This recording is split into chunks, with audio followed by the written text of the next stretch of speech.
Please stand and join me in a moment of silence to remember those lost in all of our nation's conflicts. Thank you, and please be seated. I'm Steve McLaughlin, Director of Operations for the National Infantry Museum Foundation, and I have the honor of being your Master of Ceremonies today. We would like to take a moment to recognize some of our guests. Please hold your applause until the end. Chairman, National Infantry Museum Foundation, Lieutenant General Tom Metz and his wife Pam. Chairman Emeritus, National Infantry Museum Foundation, Lieutenant General Carmen Cabeza. Commanding General, Maneuver Center of Excellence in Fort Benning, Major General Eric Wesley. Field Representative for Georgia, Senator David Perdue, Ms. Kathy Burns. Field Representative for Congressman Sanford Bishop, Ms. Elaine Gillespie.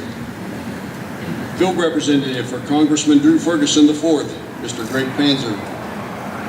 Mr. Philip Jacobs, Senior Vice President and Chief Marketing Officer for Service Corporation International. Chief of Armor and Commandant, United States Army Armor School. Brigadier General David Lesperance and his wife Kelly. Brigadier General Pete Jones and his son Lincoln.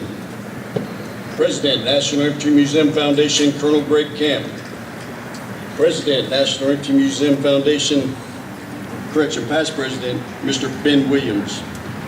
Deputy Commandant, United States Army Infantry School, Colonel Townley Hedrick and his wife Mary Elizabeth. The Rangers Ranger, Colonel Ralph Puckett and his wife Jeannie. The Honorable Robert Peter Prater, Mayor of Warm Springs, Georgia. The Honorable Bob Poitashev, former Mayor of Columbus and his wife Stacy. Our chaplain for today's ceremony, Lieutenant Colonel Peter Ferris and his wife Esther. Command Sergeant Major Maneuver Center of Excellence, Command Sergeant Major Scott Brzak. Command Sergeant Major United States Army Infantry School, and our guest speaker for today's ceremony, Command Sergeant Major Martin Celestine. Command Sergeant Major United States Army Armor School, Alan Hummel and his wife Sandra. Fort Benning Garrison Command Sergeant Major William Pouillat and his wife Elizabeth.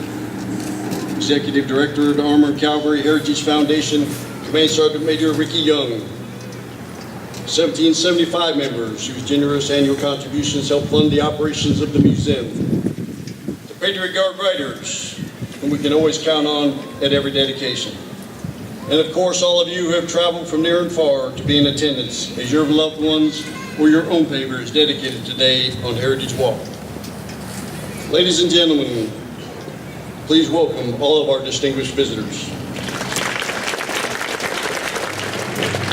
Good morning. And welcome to the 2017 Veterans Day Paver Dedication Ceremony here at your National Infantry Museum and Soldier Center. I'd like to take a moment to give a special welcome to our Gold Star families and those here today in support of those families.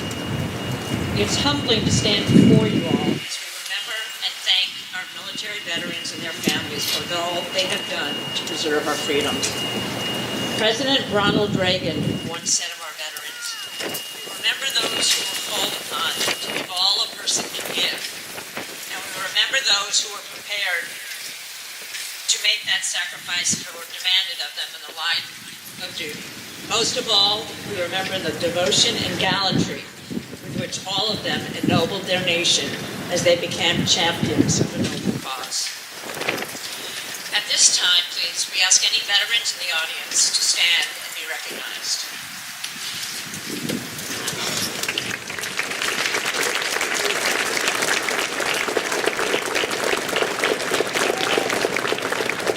Thank you, all of you, for your service and for your sacrifices. The Heritage Walk Paver program was established to allow individuals the opportunity to honor the service and sacrifices of all those who have served to protect the rights we enjoy as United States citizens. Commemorative pavers can honor military families, offer general messages of support, or commemorate milestones and achievements. Heritage Walk also serves as a place to honor, to celebrate, and sometimes quietly reflect. Each personalized granite paver lines Heritage Walk, which links the museum to the Vietnam Memorial Plaza behind you, to the newly dedicated Global War on Terrorism Memorial to your left, the Memorial Walk of Honor in New Way Field, and historic World War II Company Street. The commemorative Paver program provides a permanent and lasting tribute to veterans, family members, and other patriots. But what is most important is that the program helps fulfill the National Infantry Museum's mission to honor soldiers, past, present, and future. While processing these over 200 pavers, I was awed by the number of families honoring generations of military service that dated back to the Mexican Wars and as current as the Gulf War on terrorism. The pavers we dedicate today represent soldiers, sailors, airmen, Marines, members of the United States Coast Guard, and military reunion groups from all branches and across all MOSs. We are indeed honored by your presence here today. We know there are other venues where you could remember your loved ones and are humbled that you have chosen the National Infantry Museum and Soldier Center. Thank you.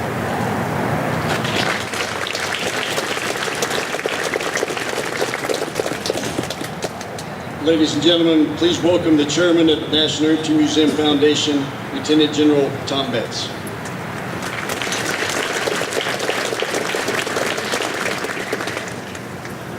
Thank you. I've got to share with you that I have spent over 3 weeks now on a high that got higher even today.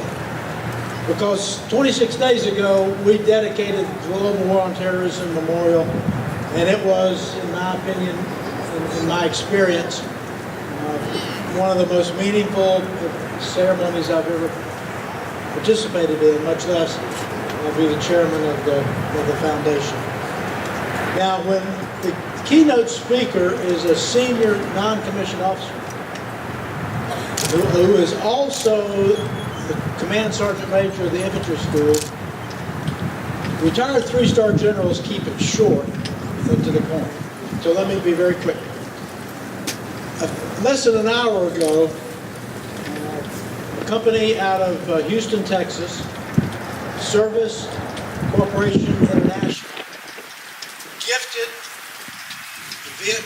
their Dignity Memorial Vietnam Wall to the foundation and the museum and the Soldier Center. So thank you very much to those who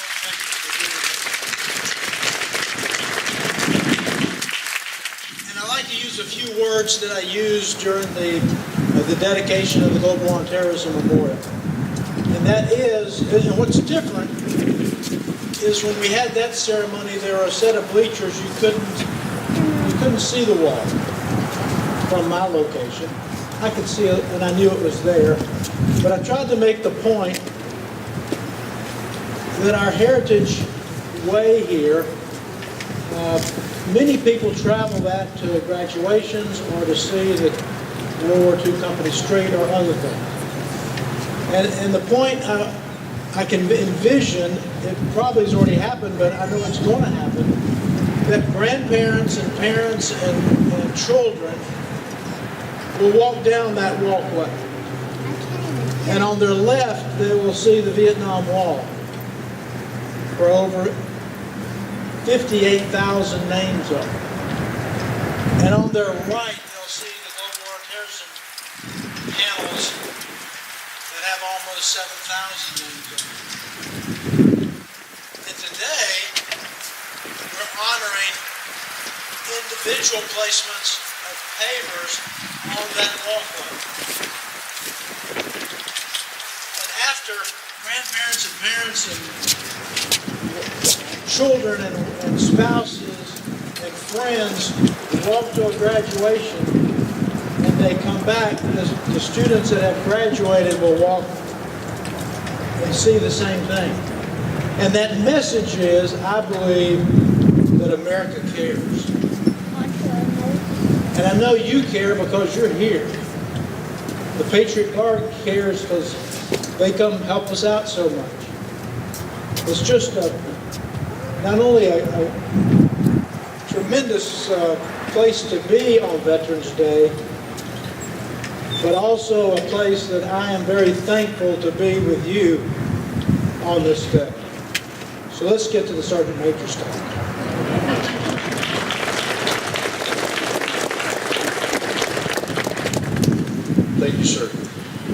It is my distinct honor and pleasure to introduce our guest speaker, Command Sergeant Major Martin Celestine, Command Sergeant Major of the United States Army Infantry School.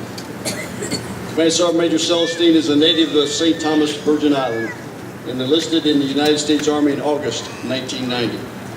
He completed Infantryman's One Station Unit Training, OSIT, and Basic Bradley Crew Training at Fort Benning, Georgia. Command Sergeant Major Celestine has served in every leadership position in the infantry, from team leader, Bradley Section Sergeant, Squad Leader, Platoon Sergeant, First Sergeant, Operations Sergeant Major, and Command Sergeant Major.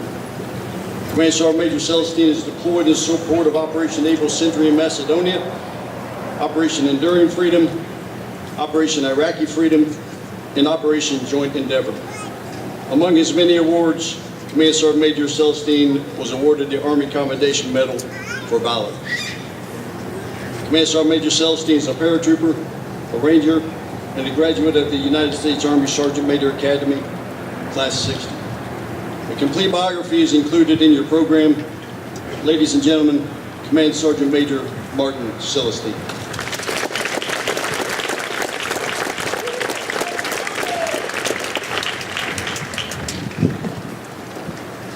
Steve, thank you for that introduction. Good morning, ladies and gentlemen, distinguished guests, family members, friends, and members of the Greater Columbus area. It is an honor and a privilege, not only as the Command Sergeant Major of the United States Army Infantry School, but as a soldier, to have this opportunity to address you here today. Before I begin, I would like you all to join me in recognizing our Gold Star spouses and family members in the audience. If you may, please raise your hands and join me in a round of applause for these awesome individuals.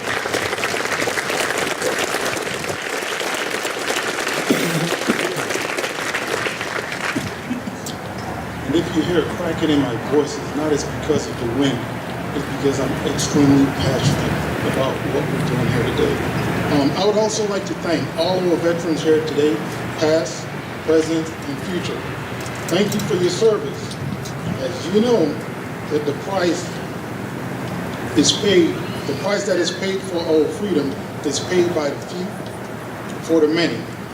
And that price has been oftentimes paid for many decades in blood, sweat, and tears. So thank you for your service.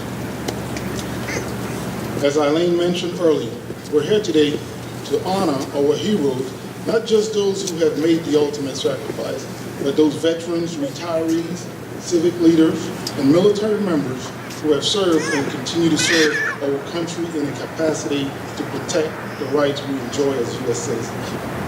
The National Infantry Museum, where we stand here today, is a museum that honors soldiers of the past, present, and future. We see it in nearly every week as hundreds of soldiers graduate from One Station Unit Training.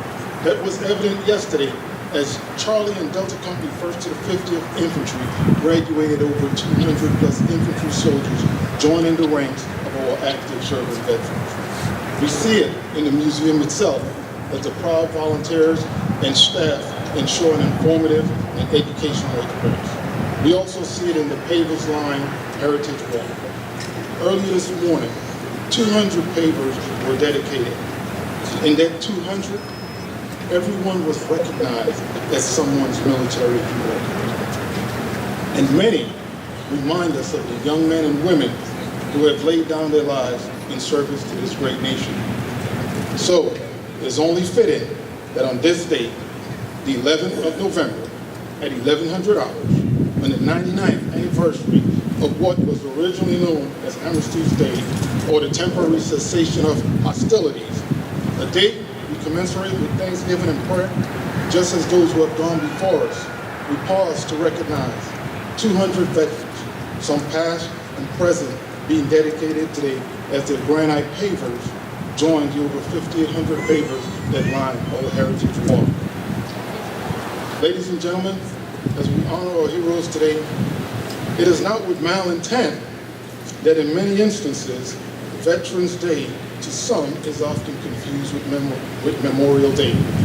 As Memorial Day in itself is a very important holiday, but it is a solemn day of remembrance as we all know it.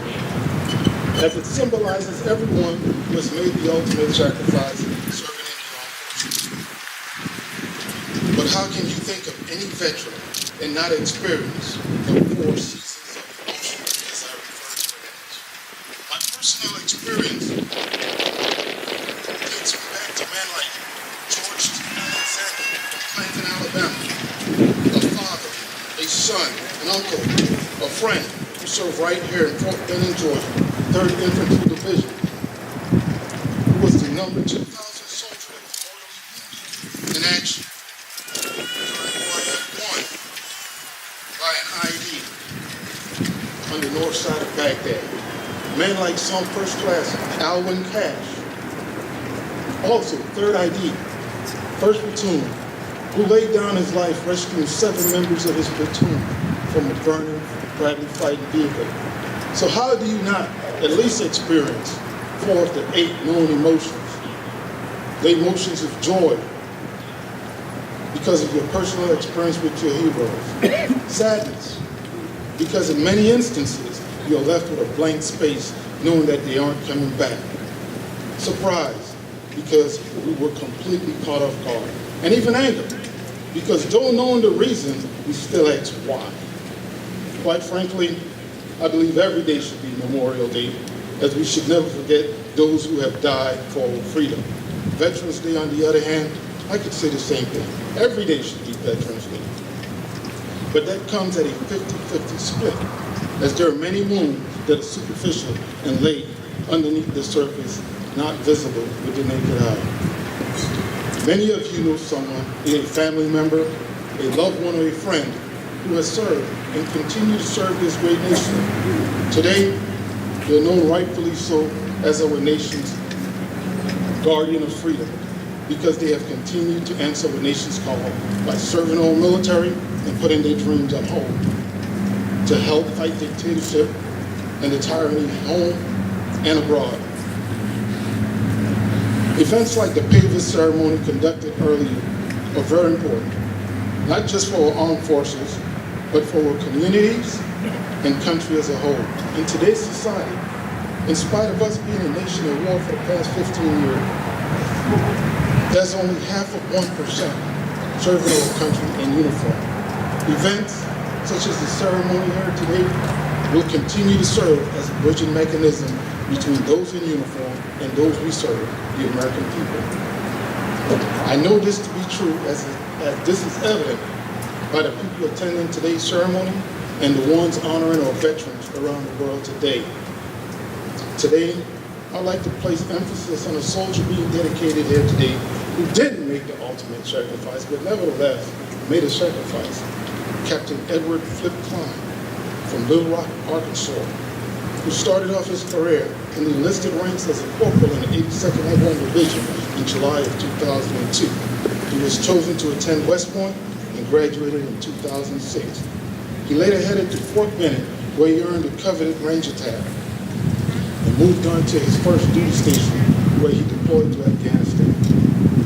Captain Klein was leading Bravo Company of the 2nd Infantry Division down the road in the Maywan district of Kandahar. During that patrol, his life would change forever after stepping on a pressure-rigged improvised device.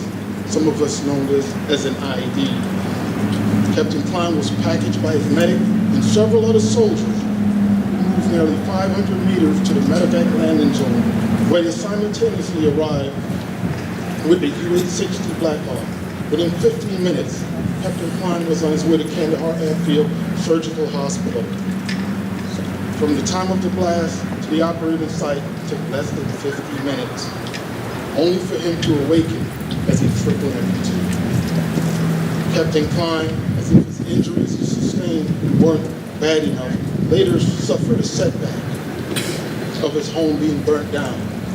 His testimony was, "I never lost hope and attributed my resilience to the lessons learned in Ranger School and at the WTB.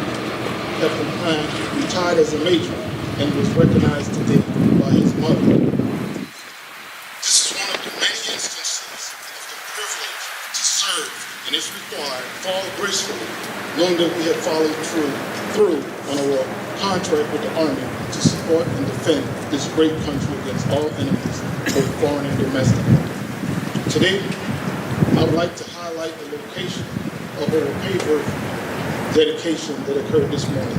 Global War on Terrorism, Paver, which is represented in Section 25A or KIAs and vets, the convention Paver donated by the Convention and Visitor Bureau Reunion that utilized the CBB services, the 173rd Airborne Section, the Vietnam Plaza,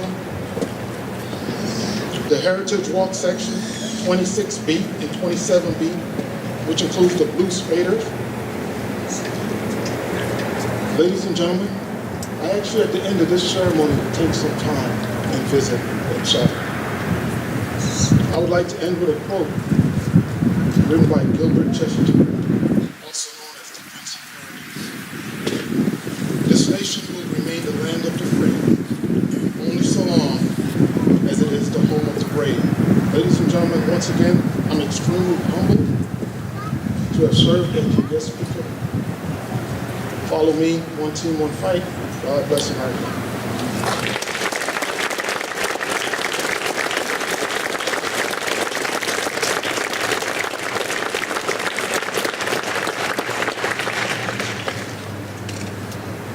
Thank you, Sergeant Major Celestine, for those heartfelt words.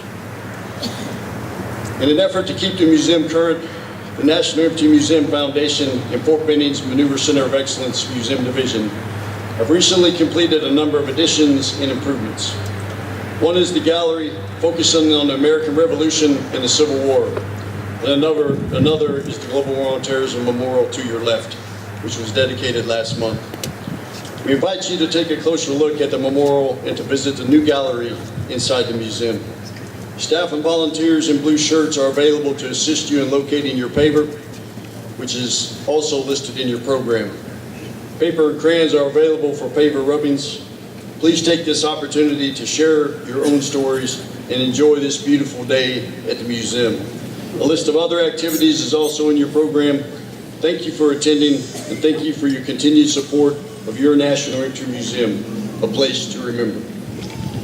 Please rise for the benediction.